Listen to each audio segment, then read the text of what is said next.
మార్కాపురం జిల్లాలో జరిగినటువంటి బస్సు ప్రమాద తాలూకు దృశ్యాలు ఇప్పుడు తీవ్ర కలవరానికి గురి చేస్తున్నాయి.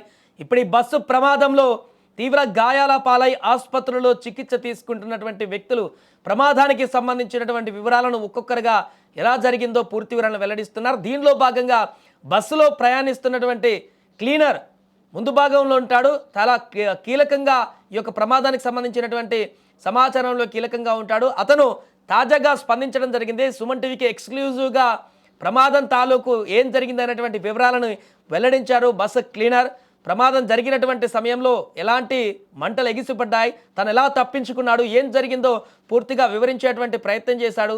ఒకసారి క్లీనర్ ఏం మాట్లాడాడో విన్న తర్వాత మనం మాట్లాడదాం.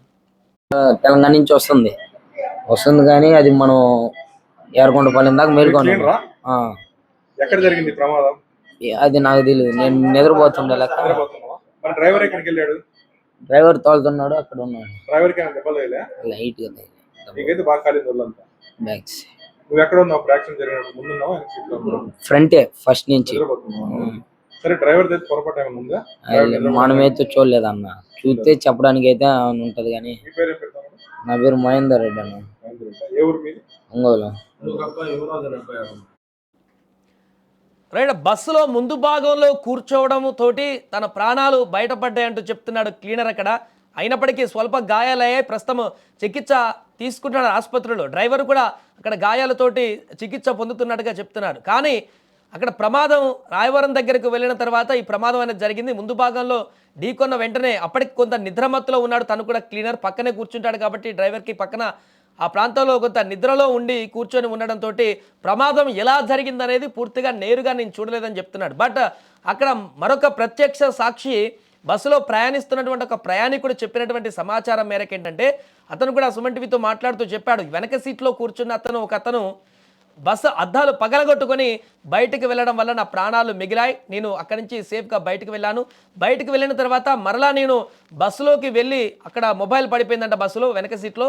ఆ మొబైల్ తీసుకుందామనే ఉద్దేశంతో మరలా ఒకసారి బస్సులోకి వెళ్ళేటువంటి ప్రయత్నం చేస్తాను. కానీ అప్పటికే దట్టమైనటువంటి పొగలంతా లోపలికి పేరుకుపోవడంతో మరలా బ్యాక్ వచ్చేసానంటూ చెప్తున్నాడు. అతను చెప్పిన వివరాల ప్రకారం చూస్తే ప్రమాదం ఎలా జరిగిందనేటువంటి విషయాన్ని ఆయన చెప్పింది ఏంటంటే, కొంత కరువు అక్కడ ఉంది ప్రమాదంలో. అదేవిధంగా బస్సు కూడా కొంత లెఫ్ట్ వెళ్ళాల్సింది కొంత రైట్ సైడ్గా కొంత మీదకు ఉంది. అట్నుంచి వస్తున్నటువంటి టిప్పర్ కూడా రైట్ సైడ్గా లెఫ్ట్ సైడ్ వెళ్ళాల్సింది కొంత రైట్ మూమెంట్లోనే ఉంది.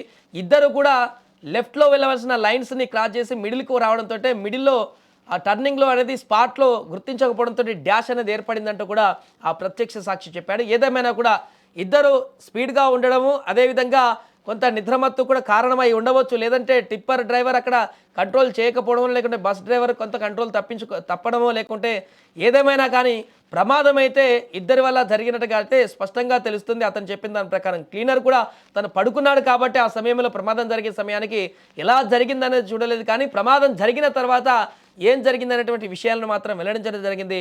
పూర్తిగా మంటలు అంటుకున్నాయి. ముందు సీట్లో తను కూర్చోవడం వల్ల అక్కడి నుంచి బయటపడడం అయితే జరిగిందంటూ చెప్తున్నారు.